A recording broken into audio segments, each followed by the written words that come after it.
good evening. My name is Sandra Dennis, and again, we're here for another episode or show of Not Voté, which means we're voting in Haitian Creole. And we're so excited to be here with our friends and the experts who do so much work in this field. Avancé Ensemble is a movement for Haitian American millennials. We preserve culture and we build economic and political power in South Florida's Haitian community. And I'm so honored to be with these guests today for this series because we love them. They are friends and supporters of Avancé Ensemble and all things Black community, but they also have a wealth of information to share. And today we're talking about policy versus personality.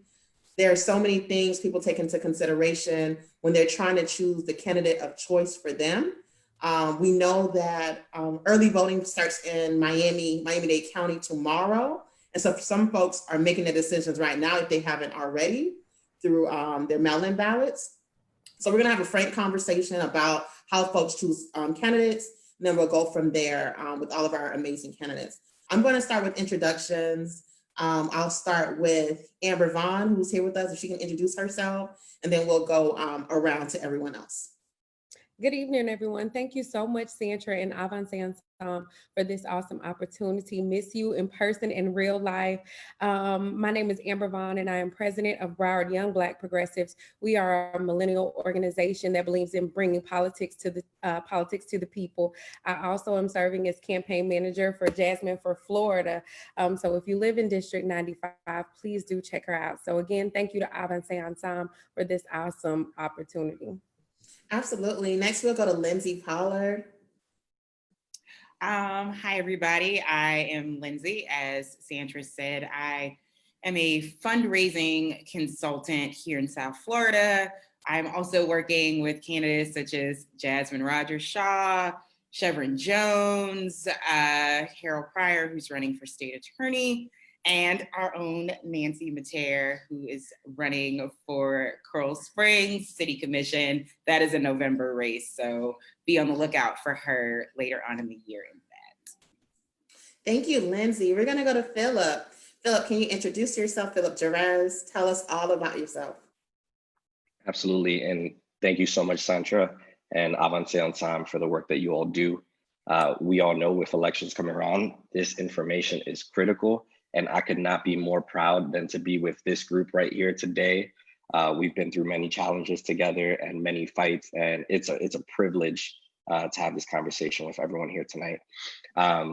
Philip Jerez, president of Progress for Florida, campaign consulting political strategy company. I'm also the proud campaign manager for Joe Kimmock for state attorney, and Brian C. Johnson, who's running for Florida House. I believe as a former educator, that elections are important, that the decisions that our representatives make, they really do affect us in our day-to-day lives. And what happens more often than not is that there are barriers to access for people to get the information that they need. And that's why I'm so proud that we're having this conversation tonight, a night before early voting, when people, or thousands of people in Miami-Dade and then in Broward are gonna be making decisions that are gonna be critical.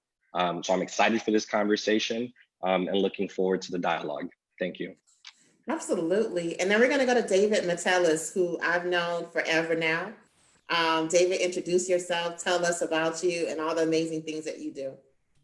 Hello, my name is David Metellus. I have the privilege of having worked with everybody on this call before. Right now, I serve as the managing principal at Calvin Park Strategies, which is a fancy title I gave myself at a firm that I started. And I'm the campaign manager for Chevron Jones for State Senate. As you can see, my shirt out here in GOTV, as was mentioned earlier. Early voting starts tomorrow in Miami-Dade County. So if you live in District 35, that's Miami Gardens, Opelika, unincorporated Dade, and a little bit of North Miami Beach. So just a little bit about myself. I am primarily, I've worked in the field. I worked in field organizing, organizing people on the ground, organizing volunteers, mobilizing people to vote, which is the lifeblood of a lot of campaigns. You'll always You'll always hear about people wanting to volunteer, wanting to knock on doors, wanting to make phone calls. That's really one of the most important parts of campaigns. And so if there's a campaign that you support, along with giving them your money, giving them your time is a great thing as well that you can do. Giving them your time and reaching out to voters, well, we're not door knocking right now, of course, but sending some text messages, reaching out to voters and reaching out to people that you know that live within the districts who may not know about candidates that are running. We've got great candidates like mentioned, Nancy Mateo up in Coral Springs, Jasmine Rogers Shaw, who's running, and of course, Joe Kim. I want to say congratulations to Philip for wrangling that Bernie Sanders endorsement. That was amazing. I know you had a big part of that once I saw that. Yeah, and so that's a little bit about myself. I look forward to this conversation. Like Sandra said, I've known her from the back in the day in the Adventist volunteering world. Came from that world, but like I said, look forward to this conversation and speaking to everybody. Thank you. Yeah, I like to tell this story about David all the time. I knew David when David coached basketball for young people in the church that I went to. And it was an amazing young basketball team. And David was a serious coach, as he's a serious field organizer. So it's just 10, 20 years later, I don't know if it's 20 years, but 10 years later, it's just awesome to see you in these spaces as well. We're going to get right into it. Oh my goodness. I feel so old now. We're going to get right into it and talk about, what it means to select a candidate and what you all do in terms of how you all tend to make your decisions and when you are selecting candidates.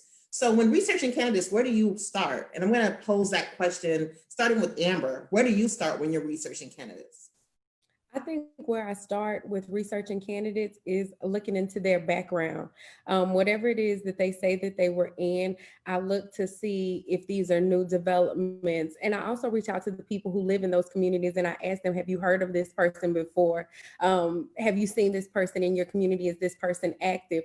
Because I really judge candidates on the work that they did before they entered into the spotlight. Were they community centered? Were they trying to help the people? Were they active? Were they knowledgeable? Were they helpful in the community prior to wanting your vote? Because if they weren't, then that's somebody that I really have to give a second look to, because I don't believe that you have to wait on a title to be of service to those in your community. And if running for office is the only time that you've seen that person, you've heard their name, and they don't have a track record or resume that speaks to the community or the position that they want to hold, then I really have to give that candidate pause. Are they showing up to your commission meetings? Are they showing up to those things in your community? Because if not, then those are not necessarily the people who could be of service to you. So I would say I start with their background. I ask people that are more into the community than I am. So that's where I go. What about you, Lindsay? Where do you start? So much like Amber, I will ask around. If someone pops up on my radar or someone says, hey, like, check out so-and-so, I ask a few more questions like, who is this person? What has he or she done previously? What's the resume look like? But because of who I am as a person, I also will just request to talk to that person. And I think it's important that if someone is looking to represent you, if someone is looking for your vote and your support, they should make the time to chat with you. And if it becomes a difficult task to get a few minutes on the phone with someone, to get a meeting with somebody, that tells me a lot of what I need to know too, that maybe you just aren't that interested in serving community if you don't want to go to community. Absolutely. I'm going to take it to Philip next. I mean, Amber, Lindsay, I think y'all hit it right on the head. Lindsay, specifically with whether or not someone's willing to make the time. One of the phrases that I use, especially with working with candidates, is that your effort is proportional. If you're willing to put in the effort, people will see that. And if you're not willing to pick up the phone or talk to voters, that says a lot. I think for me, I ground myself in what is the candidate's why, right? Like, what is the common thread between what you've done in the past and what you're trying to do now, right? To what extent is it aspirational, and to what extent is it community driven? But the reality is that we know that a lot of our communities either don't have the time or the resources to be picking up the phone, might not know who's running, right? And so the work that I think that we all do in community, right, being more informed, is making sure that folks have requested their sample ballots, right? So that when they get that in email, right, then now they have the resource to then go and look up each of the candidates, right? And Amber, like you said, it's not enough for folks to come around 2 months or 6 weeks before election day and pour in thousands and hundreds of thousands of dollars in radio ads or whatever it might be to ask for your vote. For too long, our communities have been in transactional relationships with politicians, right? And we need to push candidates and ask more of candidates so that they're not just coming around and asking for a vote. And so I think, to say in short, as you become more informed, right, like, you can always remember, now you can actually take your phone to the ballot box, right? And so even me, someone who works in politics, right, I have to look up my circuit judges, but I'm gonna do that, right? I'm gonna take my phone, I'm gonna search each one of them up, and I'm gonna make the time to see if their issues align with what I believe in and what my core values are. Do they align with my North Star? Thank you, Philip, for that. And I think for David, we'll even go for the communities that we know personally, the Haitian community. Everything could be political in our community. We love politics. Like, where do you begin, or how do you begin to say research candidates for a community specific to like ours? And I think everybody on this call hit some of those main points. And I think, Philip, specifically when you talk about what is your why, and when I speak to a candidate, and I've had some of these meetings with Lindsay as well, we say, what are you trying to accomplish, right? What are you doing, and is this the right seat, right? And I think that's a very important part of when people step up to the table. And I think somebody like I hear Chevron talk about this as well. How are you going to use your seat at the table, right? Because we have people who have seats at the table, but they're not using that seat, right? They're not stepping up for people. And so how have you used, and if you say, well, I was at the NAACP, I was at this, and this. And so how did you use that seat at the table to benefit me and my community? Right? How did you step up? How did you speak up? What did you say? Right? And specific, when you talk about the Haitian American community, what did you do? What did you do during the earthquake?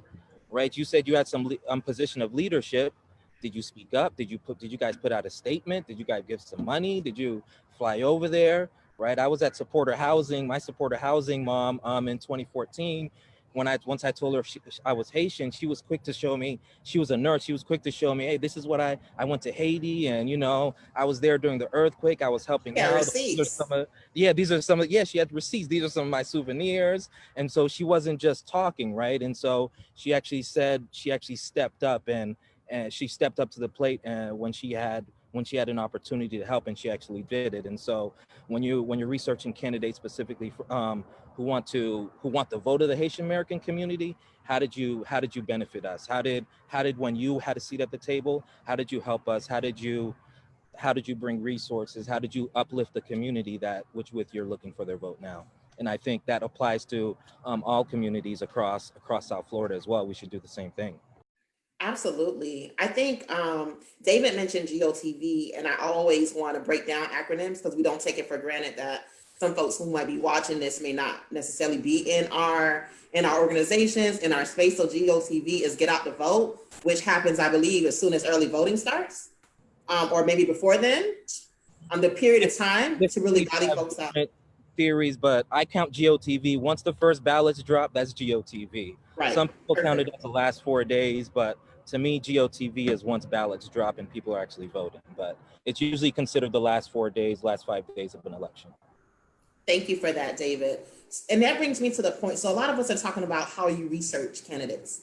And for me, when I first started to get really involved in elections, or really caring about politics, I found it really hard to find information about candidates. And so if folks wanted to research candidates, like what would be the thing, where would you send them? And I want y'all to again think about who, we're not talking about people like us. We're talking about people who, you know, just might be voting for the first time. They might know that who's running for president, may not necessarily know anything else. So how do they find out information about these people who are running? So I'm going to pose that actually to David. Where would you start? Where would you send someone, David? And we'll go the other route.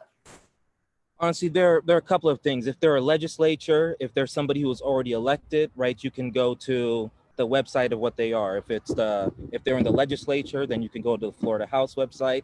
If they're in the Senate, if it's the city commissioner, you go to the city website or the county website. I think it gets a little bit different when you're talking about somebody who's never been elected before. I think at that point, you're talking about a good old Google search, right? You're typing the person's name in, you're looking them up on LinkedIn, you're checking what their work history is, and you're trying to, you know, if you're really serious about it and you really want to find out about the person, especially somebody who isn't elected, I think that's the level of commitment that you have to this to really find out who these people are. A lot of people are on social media now, and so they have different statements. Everybody's live streaming their life, so there's some paper trail. And I think when it comes, your concern should come when you're doing that and you can't find something on the person, right? They're saying that, especially if they're saying, look, I've got a grassroots movement or I've got this and that, but when you Google them, well, nobody's tweeting about you, nobody's writing articles about you, nobody's posting about you. So that's concerning. So I think when you go check the social media website, specifically when you're talking about Facebook and Instagram, folks are putting statements on there. Folks are speaking out and they're showing you what their values are on these websites as well. And so I think we shouldn't overlook some of those websites as well when you're trying to research somebody's background, because that's a lot of where the conversation exists in our communities. Does someone else want to answer that question as well? Yeah, you know, I'll jump in. And again, I have to constantly, you know, keep in mind that there are barriers to access to information, right? So I'll start off by saying, one is that we need to be extremely wary of those who are trying to push candidates on us, right? We know about the slate cards that are mailed to us, and, you know, quite frankly, folks are being taken advantage of in that respect, right? I'm not saying that all slate cards are bad, but it is important that we do our research, right? To not be taken for granted in that respect. And I'll emphasize that you could take your phone to the ballot box, or when you get your sample ballot, right? I would encourage folks to look at what are the roles and responsibilities of the state legislature, the state senate, right? There's the city government, municipal, county government has completely different roles, your state government and your federal, right? And somehow, some way, all those different roles get thrown all together in a basket, and people have the same expectations. When you're comparing what someone has done, it should be compared to what they're actually seeking, right? And so if you have the opportunity to do that research and are able to look at what is the mandate of someone at the state legislature, then that's going to put you in the best position that when you are doing your research and looking at what they've done, are they qualified? Do they have the capacity? And do they have the character to be able to do that job? Right. And I think even both David and yourself, Philip, brought up the research that needs to be done. And also folks are already getting slate cards. We're getting stuff in our mail every day. And there's so many decisions to be made right now. You know, we just had a whole series, and we're asking folks, you know, some people be like, oh, I see them in the community all the time. That's great. You know, I'm gonna vote for them because I've seen them at Thanksgiving parades, and that's great. But in terms of legislatures, you know, their work is actually more than that. And I want to turn to Amber to talk about researching candidates, especially for folks who are at the state level who, you know, you may not see every day because they're in Tallahassee for a part of the year actually passing legislation. What does it look like to research those kind of candidates, and actually also what their expectations are of them as well? I would say, so everything that we need is a Google away. I can literally Google my state representative and their name, and it will take me to that page and it'll tell me the bills that they were able to get passed. I can click on those bills. I can see more about what those bills were and more of the details to that. And sometimes what they'll do is they'll have that again on their Facebook. They'll have that on their website. And to David's point, Facebook is a really powerful tool, especially if you're trying to go back into who the candidate was and their work prior to. Not you would think, but not many candidates are great at scrubbing their Facebook. So you do get some type of insight into who it is that they are. But then also when we go to that website and we're looking at the bills that were passed and we're seeing the language that was used, sometimes that can be extremely confusing. It can be extremely overwhelming. And we're asking a lot, I believe, of people as far as research is concerned, but that's because our vote holds so much power. There's weight to this. And although it does sound like it's a very tedious process, and it can take a lot of time or it can take some time,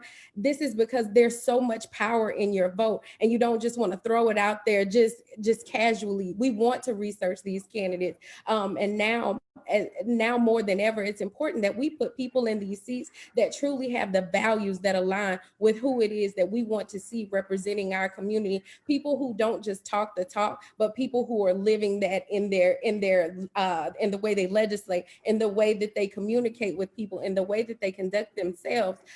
So research is so critical. So I know that we're asking a lot, but we're asking a lot of the people who are going to be there. So we must take this seriously, and we have to take the time that it takes to research these candidates. Absolutely. Lindsay, what would you add? Because I want you to bring in money that candidates get and who they're getting money from. So before I get to the money, the one thing I would add to all of that, because I agree with my fellow panelists that yes, the research is key, asking the right questions is key, Googling is key, but we also can't forget that the people that we're around also know things. And I say that as a Broward native, that there are folks who are running, who have been running forever, that have a profile, and people know who these people are. Like for me and my family, I am the person everyone comes to and they say, all right, well, who are these judges? And who is this? And who am I voting for sheriff? And like all of that. But don't take for granted that there is someone in your circle that even if they aren't involved in politics on a professional level, or it's not something they do recreationally, they've been knowing these people. They're just like, oh yeah, you talking about Johnny Smith who's running for, yeah, girl, I know him, I go to church with him. And they can give you a whole bio on Johnny Smith, and then you can decide if Johnny Smith is someone that you can trust with your vote. So I also think that we should never forget that there are folks in our circle who also just know things about these people, and we shouldn't be afraid to ask more questions and dig a little deeper with those folks too. As far as the money piece of it is concerned, as a fundraiser, I love to go on these little digs to see who the donors are, who's been giving to. Wait, so where do you go? Because I think that is there. Go ahead. Gotcha. So yes, so I don't know if people know this or not, but your giving is public record. So there's a whole like dark money piece of it that I won't get into. That's another story for another day. But 9 times out of 10, if you give a candidate money, that is public record. How much you gave, when you gave, and who received it, all of that is public record. And you can go, depending on what seat this person is running for, is where you go and research. So if they're running for a federal office, that is President of the United States, US Congress, US Senate, you can go to opensecrets.org. I love Open Secrets. You can look up how much money a candidate gave. You can look up a specific donor and see what they're giving. Again, it's all public record. If they are running on the state level, that is governor, those are the constitutional offices, the state attorneys, I believe the public defender, all of those folks, the legislature. In Florida, you go to the Florida Division of Elections, all of that money is accounted for there. If they are running on a more local level, they're running for mayor, they're running for city commission. The different cities have their specific clerk's offices. That's where that information lies. And if they're running on the county level, then you go to the county's supervisor of elections, and that's where that information lives. I mean, I think my soapbox on money is that, I think we want to know who's giving folks money, because those are folks that may owe the candidate may owe some favors to, just to keep it frank. And a lot of us just really need to know who's backing our candidates, where those dollars are coming from. And I think they say, show me where your money at, and I can talk to you about, you can share actually the values of a person as well. Can I chime in on that just a little bit? Absolutely. Yes, to dig in to see who the money is coming from, because there are a lot of Democratic candidates that are getting Republican money. And so they may be Democratic on the surface, but when you start researching, you're noticing that there's a lot of Republican money supporting that Democratic candidate. So yes, find where the money is coming from. And I think even more than that, at least specific to our communities, if we were to say we're nonpartisan, although I know we're a lot of liberals around here, I think we talk about, for us, is immigration. Like, if you anti-immigrant and you giving a candidate money, then, more times out of 9 times out of 10, you may look to the candidate's record, if they were in office previously, that they too may have voted against some of the things that you really cared about, or was that your community valued.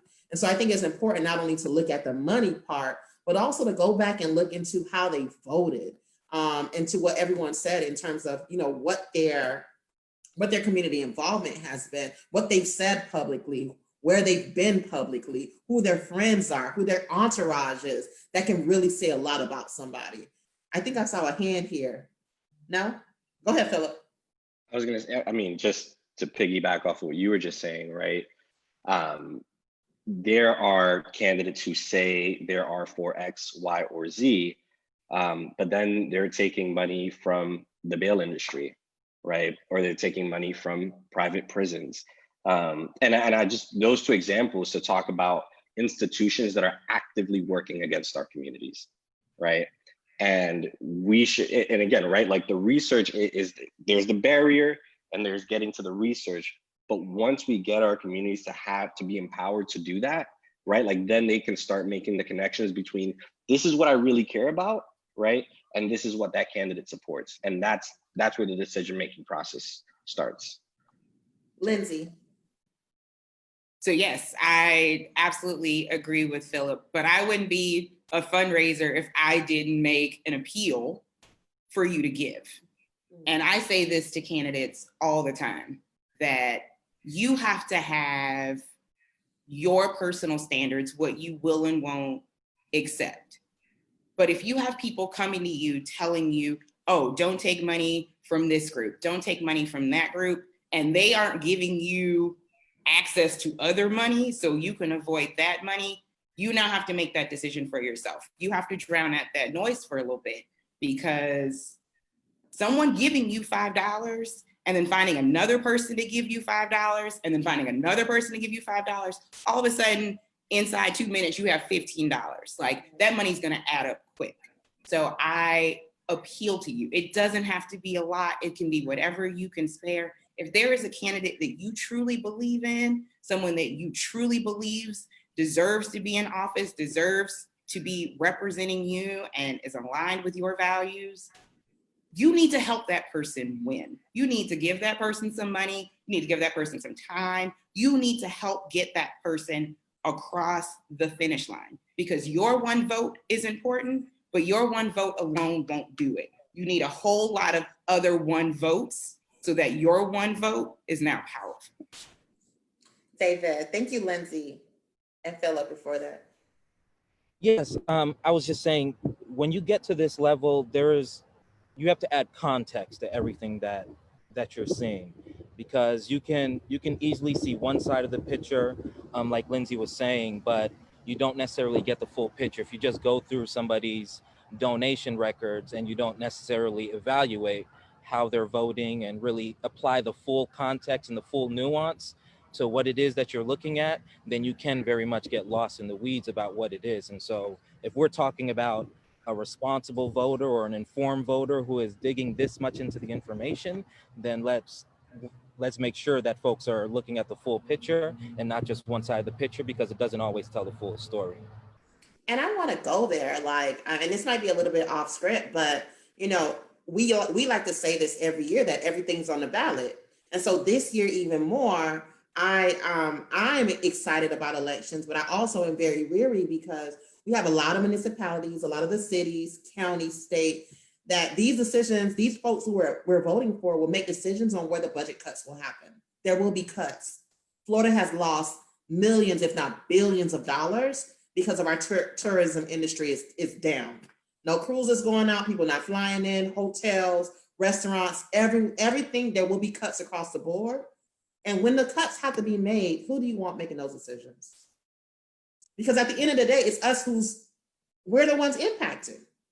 So at the state level, and I want to remind folks, because there are a lot of people here on this chat who worked on the 2018 governor campaign.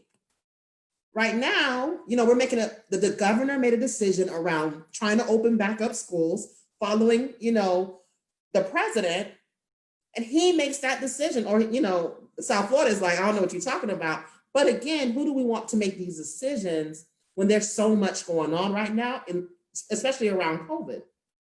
And so we have an opportunity both now in August as well as in November to really think about all the decisions that need to be made during this election cycle. And they're crucial. I tell folks all the time, I've said this on the previous live, it's cool to be a leader, you know, when everything is going well. Everything going well, smooth sailing. But right now, you need leaders who can lead in crisis. And, you know, how we want in on those decision making. And that's, you know, that's my call to say, look, do your research. Have these people been under fire before? Have they led in these kinds of environments?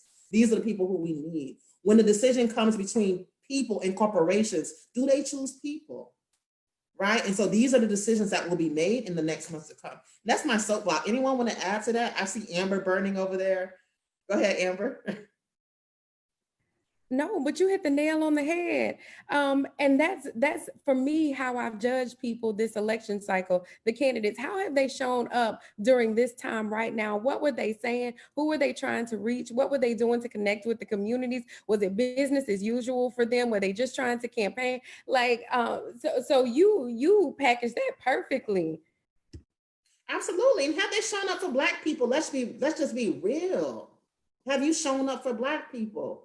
Right. And not only that, you know, for me, so many of our folks, especially, you know, the Haitian community is over, what's the phrase? Basically, there's a lot of us in tourism industries, in hotels, in restaurants, overrepresented, excuse me. And 4 months without jobs, without any dollars coming in. You know, we have little to no unemployment. The system is. And what do you have to say to these people? And so for folks who have not tried to find a way for these people we know are in a desperate situation right now, 4 months after, you can't get our vote. And again, to remind folks, to not vote is to vote.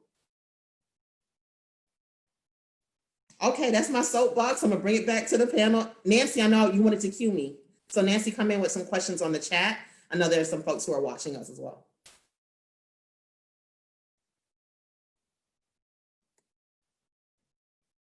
Maybe not. Okay, here we go. No more questions right now. Let's talk about what makes a candidate a good candidate for our communities. I know we already talked about that a little, but is there anything that hasn't come up that you all want to bring out in terms of a good candidate for, you know, for you or for the community that you're representing? I'll say one off the rip. You know, I'm Haitian, born and raised, like Lindsay said, I'm a Broward native, proud Broward native. If you don't understand what it looks like to engage the Haitian community, it's a no start for us. If you don't know the churches, if you don't know the organizations, if you're not willing to have interpreters, if you don't know what the restaurants are, it's a no-go for us. And more than that, if you're not in Tallahassee doing right by immigrants, and I'm not just talking about Haitian folks, immigrants cross the board, it's a no, it's a no, it's a no. That's what it looks like for our community. And we've been trying to push the envelope around, we love, and I think this is Black communities in general, we love, giveaways. That's not enough. We don't want only giveaways. Giveaways are nice, but we want to be able to pay for what we actually want, right? And so we're trying to push our community to think more than, in Thanksgiving, do you see them? During Christmas, do you see them? What are they doing for you in Tallahassee to bring those dollars home, to bring those resources home, to bring that access home to us? And so that's what needs to be seen in our community. And I'm gonna turn to David next to see if he has anything he wants to add, and then we'll go back around. Oh, sorry, Philip, I didn't see you. Let's go with Philip, because I didn't see Philip, and then come back to you, David. It's all good.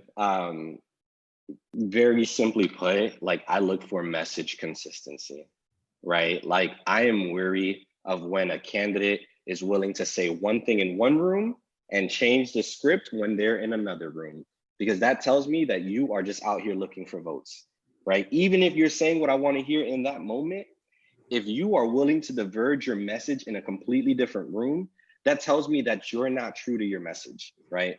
And that is something that we should all be wary about. Thank you, Philip. David.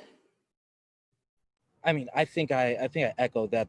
I really want to reiterate, what is your personal story? Why are you doing this? And that's how I evaluated the presidential candidates as well. I really want to understand, what are you trying to do? And I think if you have a clear understanding of what it is that you want out of your elected official, what you want out of your state representative, your state senator, your mayor, your county commissioner, your city commissioner, if you have an understanding of that, and they can speak to that to you as to why they're doing this and how they're going to be helping your community, our community, that's what a good candidate is to me. I don't think there's anything I can add beyond what everybody else has said here today. Amber. So for me, it's accessibility, especially for those that are in office.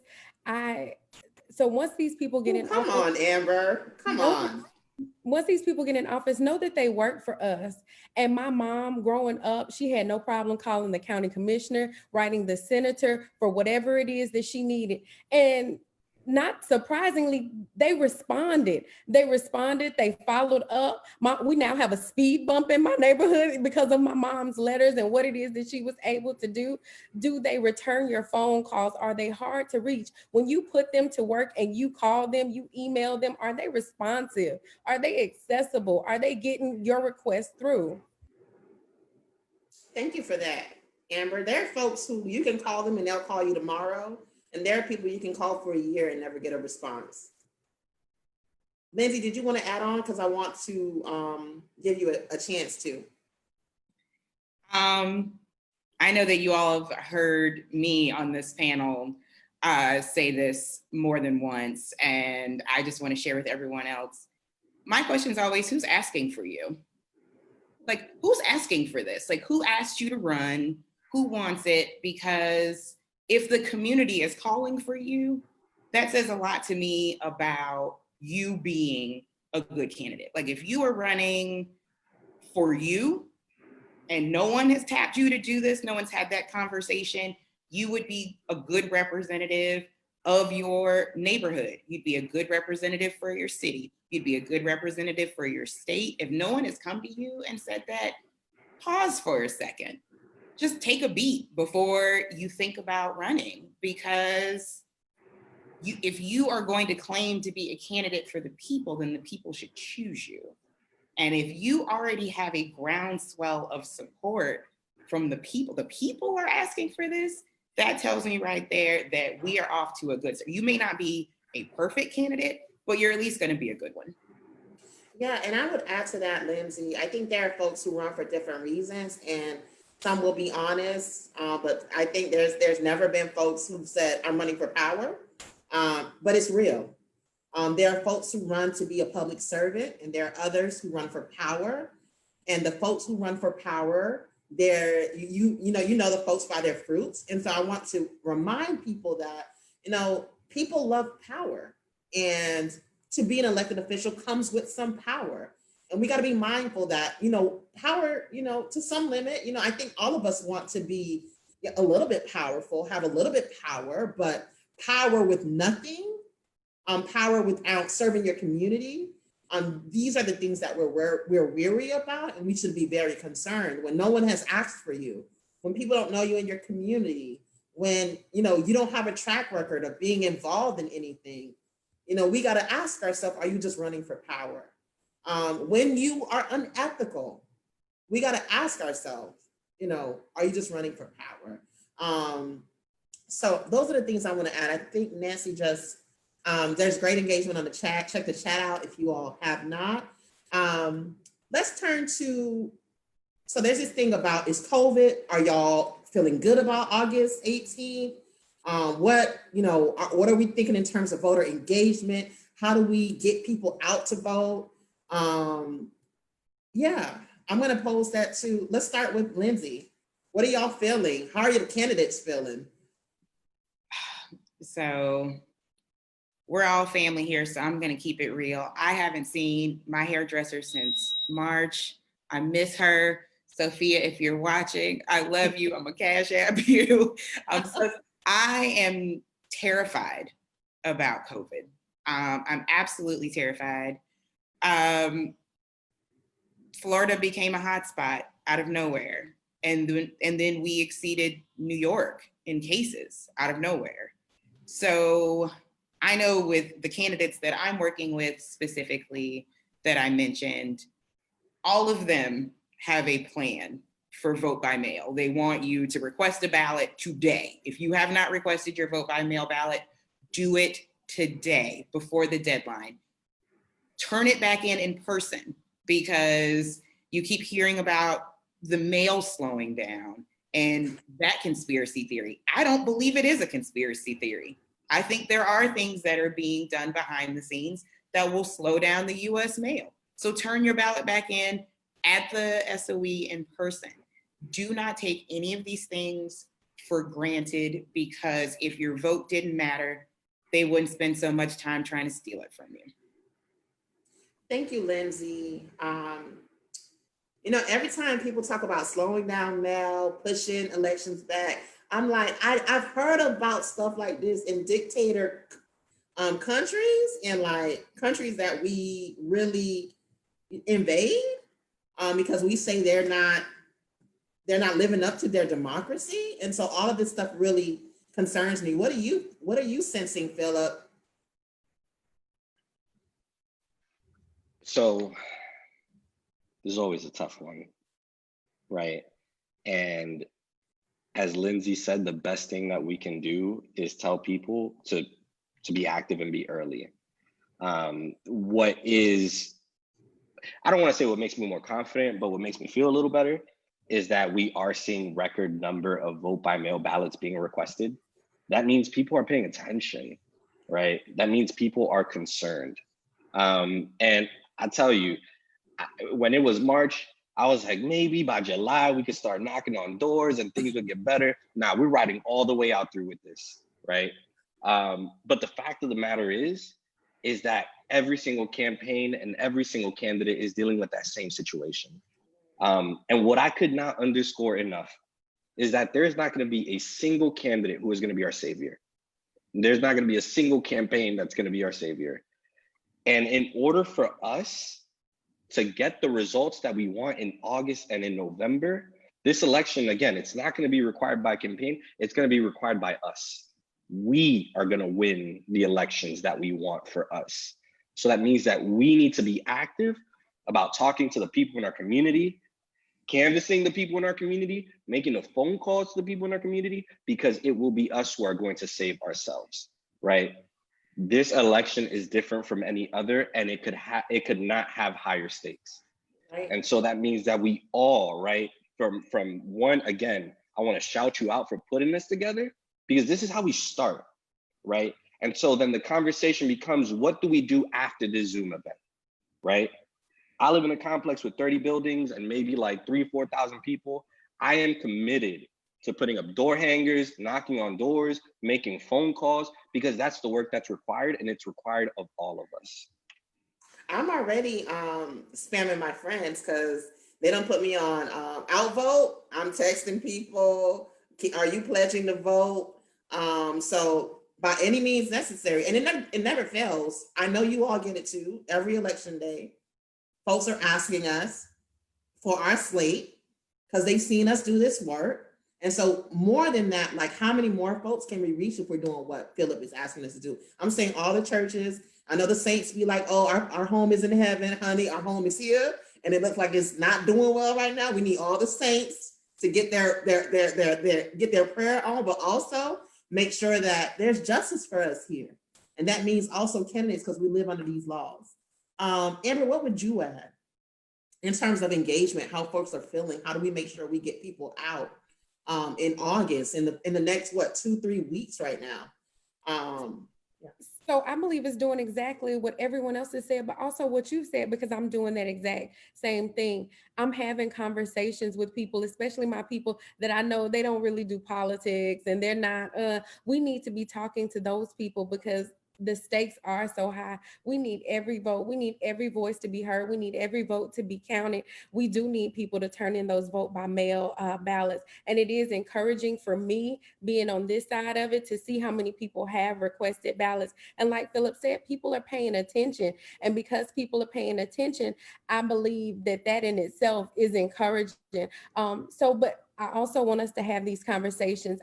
Politics isn't always a great topic and people kind of shy away from that. But now more than ever, we do need to be having these conversations. So if you can text 10 people in your phone and say, hey, are you registered to vote? Drop them the SOE website. Like that right there helps because it's coming from you. It matters more when it's coming from people that you know and people that you have rapport with. So that's one of the things that I've been doing, Santra. Thank you for that, Amber. And I like to tell folks because I grew up here and I have a lot of friends who I went to school with them. Shout out to Shanahan High School, class of 03. Hopefully they're watching me too because it's your girl. But some folks are just not in this. Like this is not their day to day. They're not about all this, fancy language with these fancy people. And so for me, it's like, how do I connect the dots for them right now? And so I've been telling people, because I work in Miami, Miami-Dade County government put out $1,000 rent relief. You can't find a studio for 1 month for $1,000. What is that going to do? And so it's like, again, here's an opportunity that the people you elected, thought $1,000 could do right now. And so it's like, how do we connect what people are experiencing right now to elections that's happening in August? And so I think that those examples are even real right now.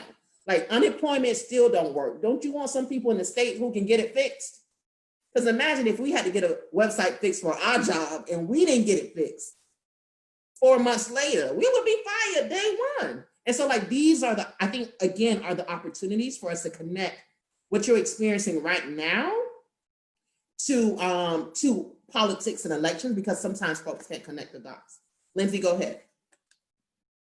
I completely agree with you. And I would add that just every day, everything about our lives has already been politicized, whether we know it or not. As people of color, Black people specifically in this country, in this state, everything about our lives has been politicized from the day we were born. So if we don't get right on it, we're going to get left. Oh, that part. David, what would you add? How are we engaging people? How are the candidates feeling?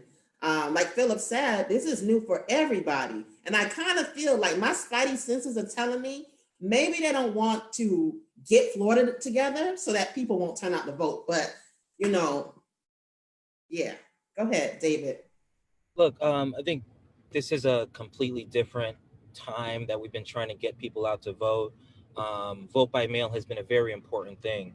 I know in our race in Senate District 35, we've already turned down the projection in terms of the number of people that we think are going to go out to vote. We've cut that by 5,000 already, and I think we're going to be updating that downward again sometime this week. And so it is a concern. It is a concern, and we look at what's going on at the top of our state from our governor.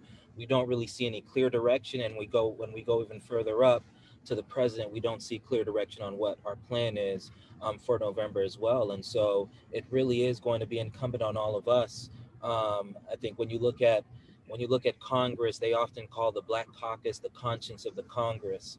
And they call African Americans the conscience of this country as well, because we're often the ones who are leading the charge in the right direction. And the burden is often on us to make sure that even if they've got their, I hate the term, but their knee on our back or their knee on our neck in some way, we still have to find a way to maneuver to get to what we want, because if we don't, nobody else is going to step up for us. And so just because COVID-19 is happening and there aren't enough provisions being made doesn't mean that we shouldn't be voting, or that when the vote doesn't mean that the other side isn't going to be voting. They don't even believe it's real, right? And so they're going to vote, with no mask and proudly, right? And they don't even care. And so, but we know we're the ones that are the most affected by it. We know we're the ones that are dying the most. And so I think we're still doing as much as we can.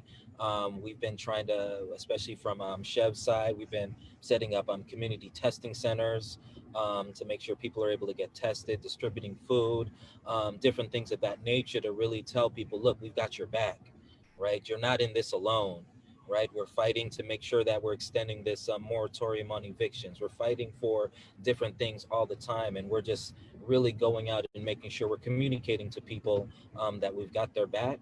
And if they go and vote, we're not going to leave them. We're not going to leave them alone. We're not going to abandon them. We're always going to be there for them. And I think that's the best thing that you can expect from people in this time. I think, as Amber said, if there's anybody in your phone, they're eligible to vote, that is already passed for this cycle. But if they're eligible to vote, they're a voter, say, hey, are you voting? What's your plan for voting? What's your plan to safely vote? Have you already requested that ballot?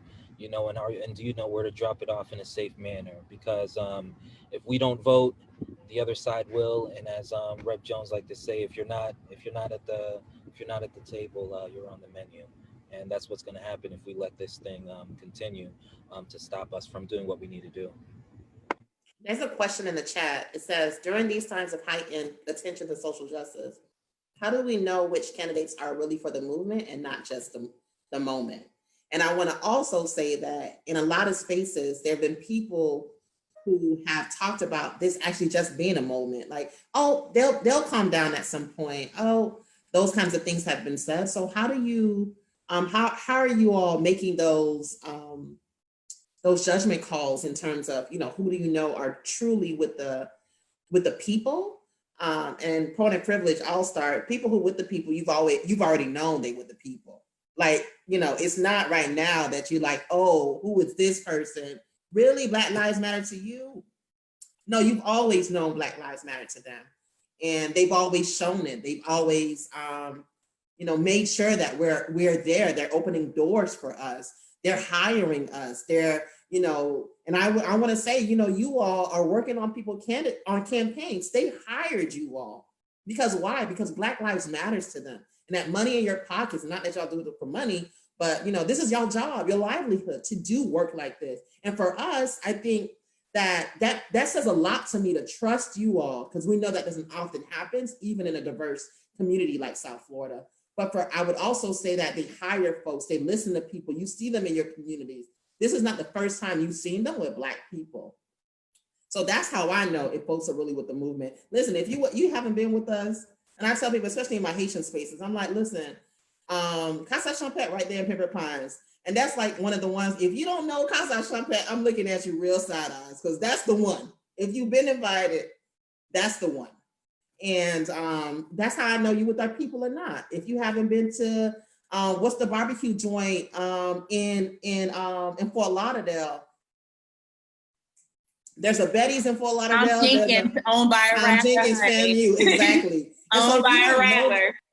Right. If you don't know these things, then right. And not only do you know it, but you catered with them before. But I won't go there. Phil, I seen your hand up. Go ahead, Phil. I mean, you were just preaching right now. I think the decisions that you make, especially as a candidate, are a reflection of your values before and after you started campaigning. So the question is not just, are you showing up, right? But what are you saying publicly? Right? Are you saying Black Lives Matter publicly? And that's not enough, right? What are the actions that you're taking, whether it's in your platform, right? Speaking directly to Black folk, and what commitments are you making, right? Not what are you promising to do, what are you committing to do? And what are you doing to make sure that you are saying that if I don't do what you say, what I said I'm gonna do, that you can hold me accountable to that, right? And that's what I look for in candidates as well, that humility, right? The confidence to say, this is what I stand for, and the humility to say that you can call me out. Go ahead, Amber. What I look for in candidates, I would say, is who they surround themselves with. I think for me, with Elizabeth Warren, one of the things that stood out to me about her as a candidate is who she chose to build out her team with. It was Black people, it was LGBTQ folks, it was just a wide array of people. And I look at who they surround themselves with, who is in their company, who is their counsel, who is on their team. Because if their team doesn't look like me or people in my community, then how can you service me? Thank you, Amber, for that. Go ahead, David. Yeah, I was saying, I think what you said is really, you hit the nail on the head, is when you hear the person say they're down with the movement, do you not have to give them a side eye, right? Because you know who the people are and who they aren't. And I think especially now, a lot of these forums are really online now. I was just on a forum yesterday, and they asked everybody in the race, what is your view of defund the police? And do you support that? And it was only one candidate who said they support that, because everybody said, well, I don't believe in taking money away from the police, and who's going to answer the phone when 911 calls, right? And so, but these people say Black Lives Matter, and they'll say the phrases, but when you get down to the brass tacks, they're not really with it, right? They're just there for the photo op, they're just there for the rally, they're just there for whatever it is in the moment, and they're not really there for what it stands for. And so I think a lot of these forums, a lot of these conversations are available. And so really tuning in when these are happening to see what people are saying, because they think not a lot of people are paying attention, not a lot of people are watching what they're saying, and they just say whatever. And it's like, whoa, isn't this you got to check it. I thought this was a Democratic primary. I thought we were all on the same page on this thing, and then they're saying something different. So I think those resources are really more available now. They're not, far-flung areas. They're all online, and we could really tune into them. And so I really recommend folks tuning into spaces like these, especially when they have candidates on them. Right. I would also add that many of us, majority of the time, folks who are on this forum tonight, are in agreement on candidates, and so often we have candidates that are in direct competition with one another. But I would also say, even in that competition, I want to plug Philip and the candidates he represents, and the candidate Lindsey Pollard represents, because you've seen a really clean race. And shout out to that one, the state attorney's race, because, just to be really honest, both are really great guys. However, go Gators, but both are great guys. I would also say the reason why I bring it out, not just for that plug, but and Joe, I love Joe too. So the reason why I bring it up is because while we may not always be in agreement in terms of candidate, also know that they're still a good candidate, right? There might be things that, this candidate I might prefer, that candidate I might prefer, but also if my candidate wasn't in the race, I might vote for that candidate. So the reason why I bring it up is that it's also who's supporting you, right? Like, who's sharing your stuff? Like, who's cheering for you? Because I often watch for that. And if folks that I believe have great values, who are doing great work in the community, support you, and then says to Santra, because Lindsey, because Amber, because Philip and David, and you trust their instincts and their work and their values, check this candidate out, because 9 times out of 10, their candidate also may be of substance as well, may also share your values. So I think it's important to see who's supporting them. And that's what I wanted to add to that part of the conversation as well. Anyone else? I feel like we're getting through it. Is there things that haven't come up? Go ahead, Amber. Okay, I feel like there are things that we've kind of covered a lot. There's a census happening. I know you all saw that the government decided to move up the timeline because they really want to get the results in. And there's a huge undercount still. We're trying our best to get the numbers out. And to me, again, to the point that we just had about voting, I think we got to really consider how, we're being as creative as we can, how we take that creativity up another notch to make sure that folks respond to the census as well as turn out to vote, and that we're just not preaching to the choir. Did anyone want to respond to that or make a comment in general about what they're feeling about census or any other thing that didn't come up? Because we can shout out to see if Nancy have any questions from the chat as well. Go ahead, Lindsay. 2 words, do it. Do your census. It's going to take you less than 10 minutes to affect the next decade of this state and the people who are here. In the last decade, since the census was taken, Florida became the 3rd most populous state, outpacing New York. So now we have to reflect that in the resources that we get. Florida is a donor state, which means we pay a lot more in taxes than we ever see back. COVID has exposed all of the different holes in our systems that could be repaired with money. A lot of things could be repaired with money. And if we are just giving this money away to other states without ever seeing it come back, that's an issue. It's our money. Like, why is our money in Idaho? Mm-hmm. Why is it in the Dakotas? Like, why is that money there when it should be back here with us, with more hospitals, with more resources? I'm begging, I'm pleading, do your census. You can do it online. I know with COVID, census takers have been very limited in being able to knock on your door and remind you. So the responsibility is going to be on us as individuals to just do it. I would add, right before you, Amber, that my understanding, the last conversation that I was a part of about the census, that Florida was slated to get 2. And at this point where our response rates are, we may lose 2. Did you hear that? No, and that's terrifying. It's terrifying. Like, especially when you have the numbers. We know there's a population. Like, where's our representation? Like, we need those people fighting for us. We have the residents. We have those numbers. Don't believe the lies. Don't believe the hype. There is no barrier as far as citizenship is concerned. Please, please do your census. Absolutely, Amber. And this year, they've made it so easy. We can do it by our phone. We can do it by going online. There are billions of dollars in resources that are up for grabs to be allocated into our community. So if you don't like what you see when you go outside, complete your 2020 census. And I say this all the time. Why would I want my money? Because Lindsay nailed it. It's my money. It's our money. It's our taxes, especially us. Because, when you without child, and they take all these taxes out, they take a lot of taxes out. And actually that should come back. My money should come back to the state and the community that I live in, especially all the money that they take every year, right? The ones that we don't see, we never see it, it just goes, right? That's the money we want to come back to us because we work hard for that money.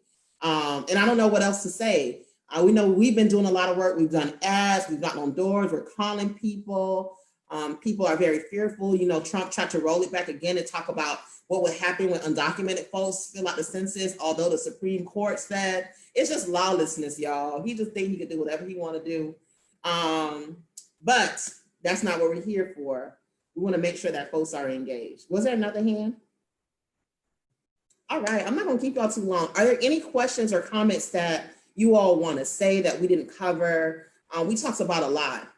Folks talked about doing your research, and you don't have to always do it by yourself. There are folks who represent amazing organizations that are here. Amber with the Broward Young Black Progressives. I'm with Avancé Ensemble. Connect with Philip, Lindsay, and David online. They'll help you navigate this process, put you in contact with nonpartisan organizations or even progressive organizations who will definitely help you walk through the candidates list. It would be an honor to help do this for you. I didn't have to pay them a dime to come on this with us this Sunday evening. And they will definitely do it for you all as well. And for the groups that you're a part of, for your families as well. call us up. You don't have to feel alone. You don't have to feel like it's too fancy. The terminology is too much.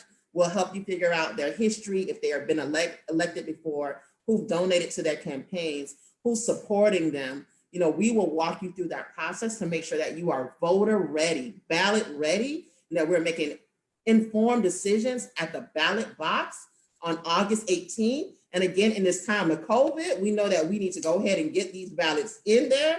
So go ahead and ask for your ballot, your mail-in ballot, and so that you can get them and so that you can return them, and make sure that you sign the back and return it to the SOE. So that part in terms of the personality versus policy, it's nice if you're nice, but more than nice, it's great if you have the values and the policies that really move our communities forward. I love nice people. We can be friends, but in terms of voting, in terms of elected officials, we want to make sure that our communities, you, us, we have people who are fighting for us in all the high places that they will be in. That's my tangent. I'm going to give it to you all for final thoughts. You all have been phenomenal. I appreciate y'all so much. I see all the amazing work that you all are doing. And sometimes even when we're on opposite sides, the candidates, I still cheer for you all. And I know y'all cheer for me and the candidates that I'm supporting. I really wish you all well. We are cheering for everyone in August, and then again, everyone in November. I'm going to turn to you, Philip, for some final thoughts, and then we'll go to everyone else.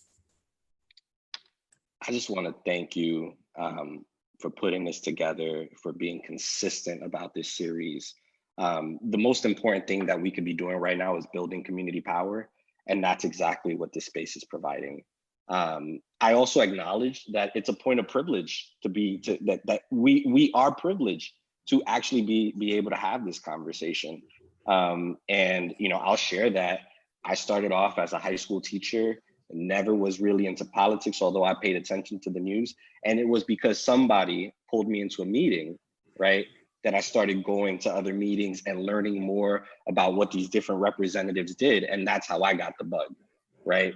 And I know, and that's why I really appreciate this space, because it is incumbent upon all of us to be doing that work, to bring somebody else along and empower them to be a part of the process.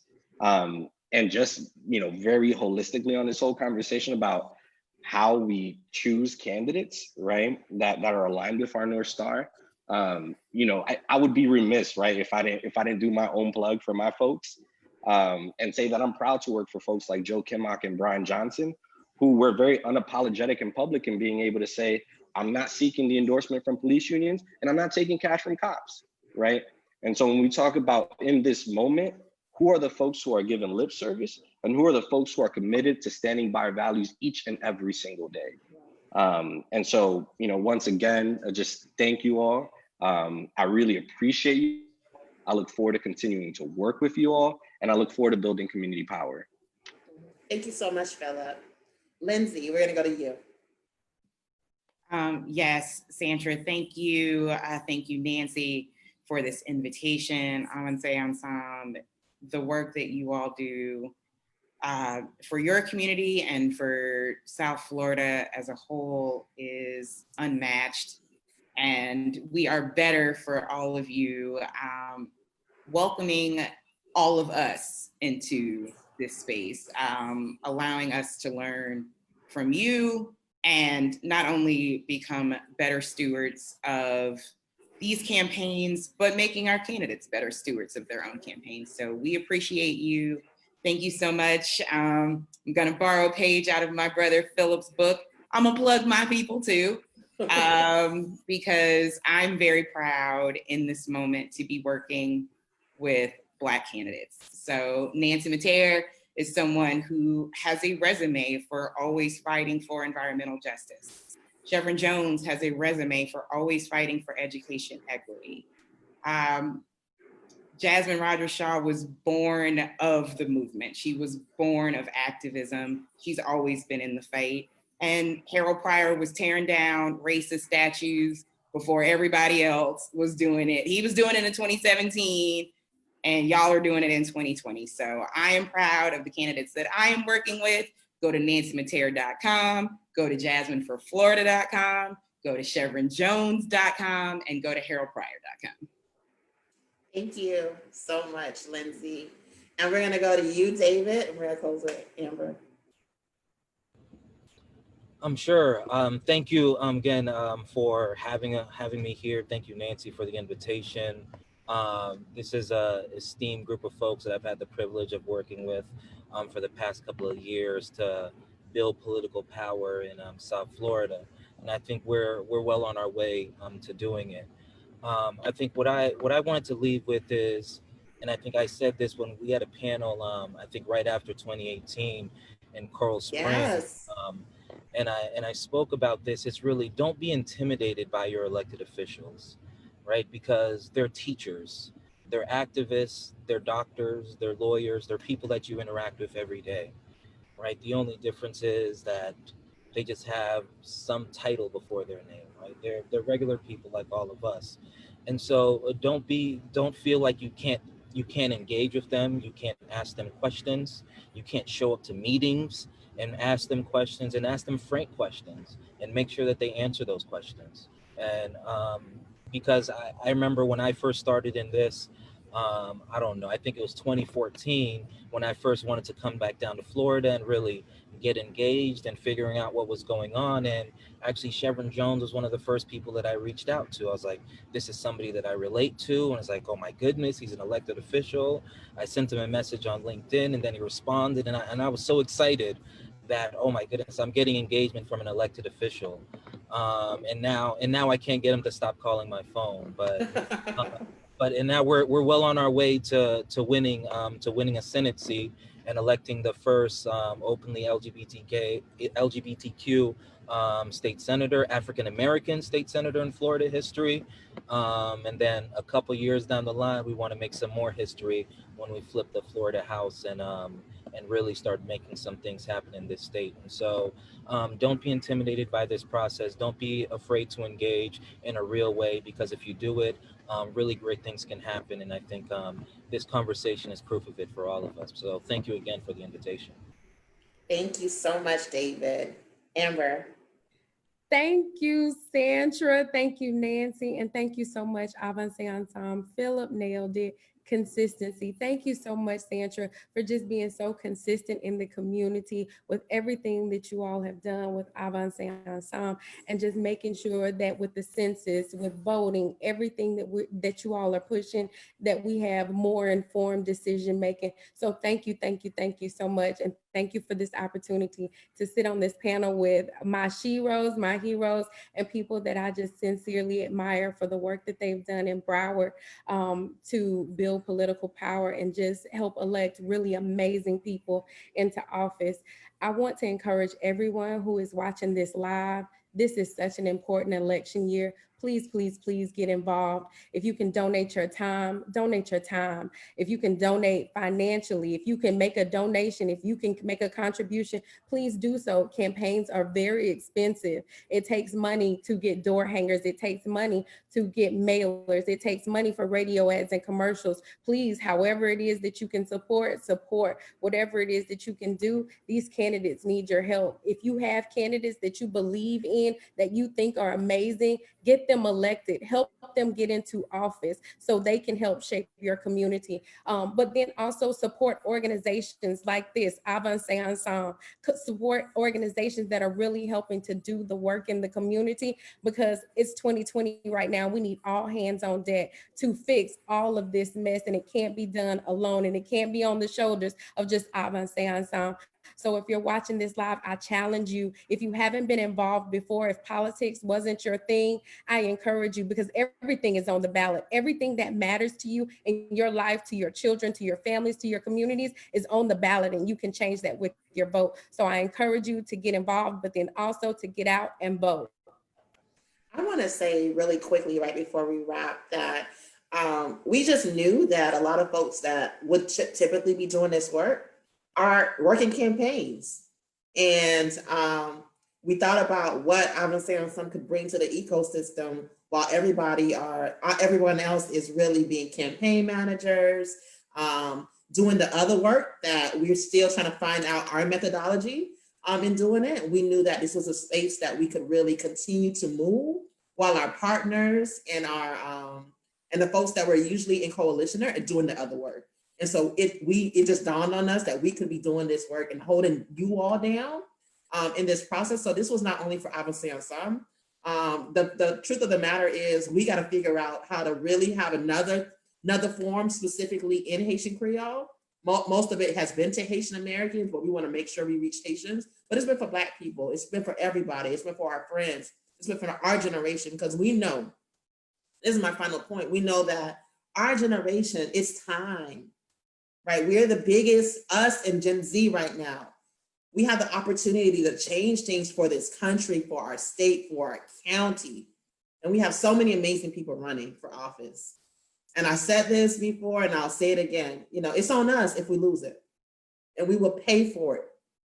And our children will pay for it if we lose it. We have great candidates, at least at the county, at the state level.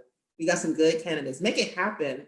And I know some folks might be on the fence at the presidential level. We got candidates, and we got somebody, and we got candidates. So make sure that we do our part to make sure that in the next 20, in the next 30, in the next 40 years, we can look back at 2020 and say we showed up and we did the right thing for not only our generation, for the generations to come. And I get chills every time I say it, because it's going to impact us and our children and their children, the decisions we make right now. In 10 years after the census, we'll be well in our 40s.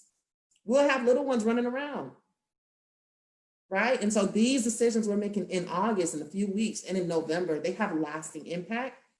It's on us. And if we lose it, it's on us again. And I'm not about guilty. I just want to be really honest about what's at stake. We're talking about immigration. We're talking about Pell Grants. We're talking about all of it. Transportation, you name it. Everything is on the ballot. And so take it seriously. Be serious about serious things, and then we'll party later after November. We love y'all. We appreciate you all. Thank you all so much for joining us on a Sunday evening. For folks who can't see us live, this will go far beyond this live conversation. We're always shocked that we get into the thousands of views. We appreciate it. We know it's not always sexy, but it's definitely information that is valuable. And we want to make sure that you all engage. So take the census, vote August 18th. Then we're going to do it again in November, and make sure that we show up not only for us, but for the generations to come. I love y'all. Thank y'all so much for being here with us. I'm cheering for you. Sandra, drop your link. Avancéensemble.org. I'm a fundraiser. Drop your link. Avancéensemble.org. Nancy, you got us. And I also would be remiss. This is my personal list, not Avancé Ensemble list, but to the candidates that I love so much. We have, and I'm Sandra Dennis. We have Mayor Daniela, Commissioner Daniela Cava in Miami-Dade County. For sure, Harold Pryor, who's also my classmate out of UF. I love him, love him, love him. Also want to shout out Nancy, who's our board member, who's doing amazing work. Mary Whitson, who's been such a huge mentor to folks in the Haitian community, and we really appreciate her. I mean, there's so many more. I'm sorry if I missed y'all, but I love y'all. Gypsy Metalis, District 3 in Miami-Dade County as well. All these are phenomenal folks that we love and we appreciate. This is not an endorsement from Avancé Ensemble. It's just people who I love and support. And let me go before I get in trouble. Bye, everyone.